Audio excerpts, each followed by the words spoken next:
dari Xavieran K. Mas Tama, saya mau minta saran modal $10 bagusnya main di pair mana biar bisa beli laptop. Kita kasih kalkulasi sedikit ya. Laptop yang biasa-biasa aja sekitaran di 3 juta. Oke, contoh aja ya. Kemudian modalnya di $10.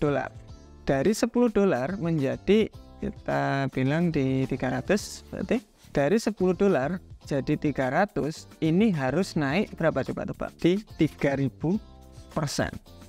Oke, dari $10 ke $300. Jadi dari $10 untuk kalian bisa dapat laptop itu harus naik di 3000% kenaikannya modalnya. Bisa nggak?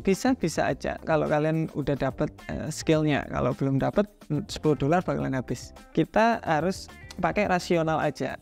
Oke, modal $10 biasanya itu bisa dapat di 10% nih, berarti $10 di sini 10%-nya yaitu $1. Ya udah, itu yang kita bisa dapat setiap bulannya $10. $1. Dikit banget Pak, kapan saya bisa beli laptop? Katakanlah ada lagi tuh $10 tuh masukin di trading lagi. Jadi nanti resikonya bisa tetap tapi dengan modal yang baru. Nanti hasil tradingnya baru bisa buat beli laptop. Nah, karena kalau $10 itu lumayan besar.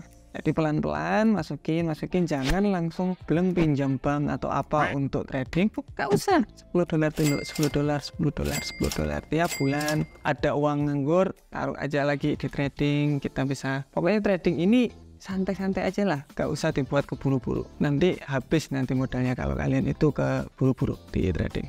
Welcome to answer your question. Jangan lupa untuk komentar di bawah untuk kita jawab di video selanjutnya.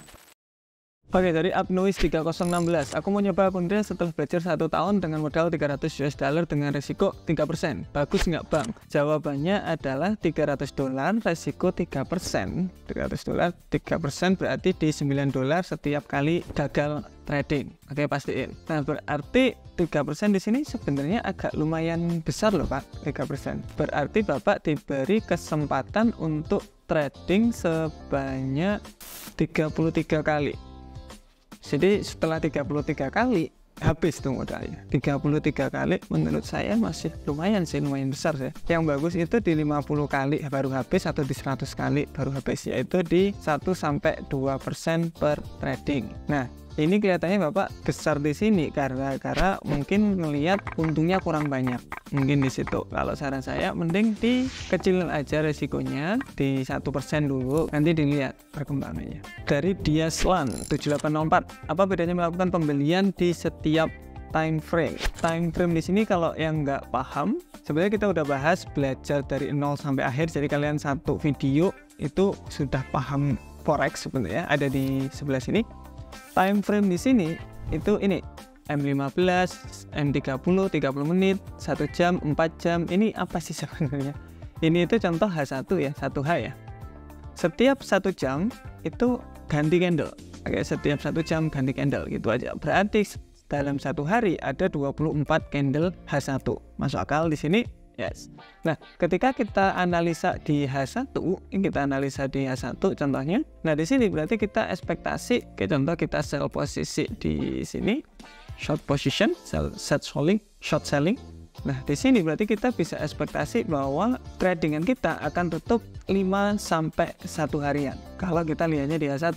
Kalau kita lihatnya di H4 itu bakalan lebih lama lagi. Mungkin bisa sampai 1 minggu atau mungkin bahkan sampai 1 bulanan.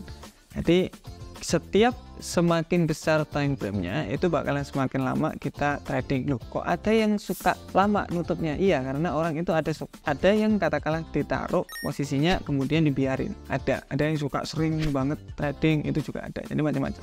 Mana yang bagus? Dua-duanya bagus asalkan profit. Oke, dari Ivan T4Z. Mas Tama, misal kalau kita punya 2 akun, terus akun pertama open long, akun kedua open short, sama-sama rasio 1/3, kira-kira worth it enggak ya? Ini mungkin berhasil kalau market sedang tren banget. Jadi trennya naik banget atau tren turun banget, itu berhasil.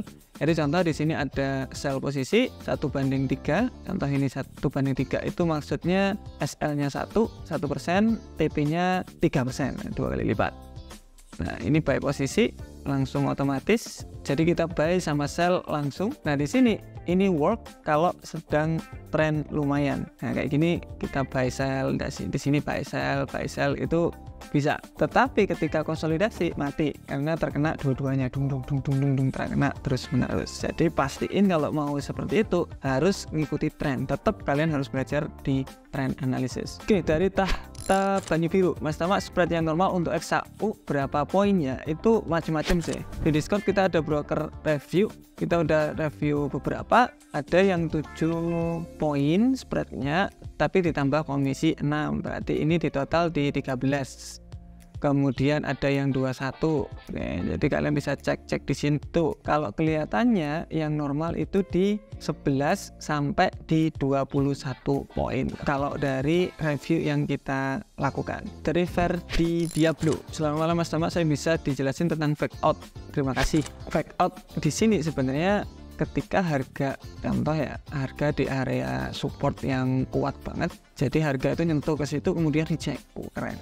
Nyentuh, reject lagi, nyentuh, reject lagi. Nah ini berarti harga yang kuat banget, yang biasa orang bilang support atau resisten atau supply dan demand.